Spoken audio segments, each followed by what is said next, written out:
That'll make you pucker just a little. Yep.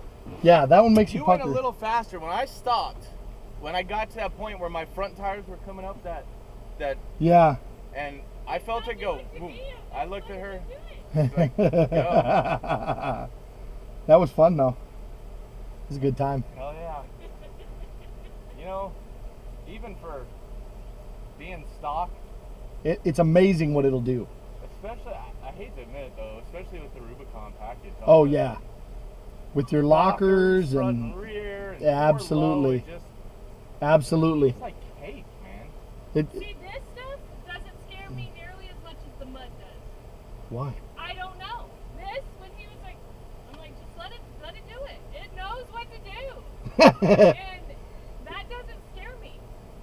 That shit, that mud and stuff, I'm just so afraid of getting sucked into it. I'm afraid of getting out into it.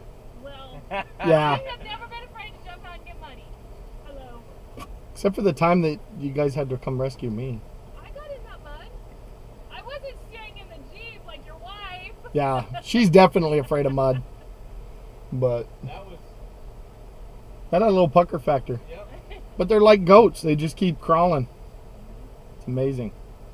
I love it. So, Hell yeah. Will this get us to the same spot if we just go right here? Yeah. Yeah, it should. Yeah, it did.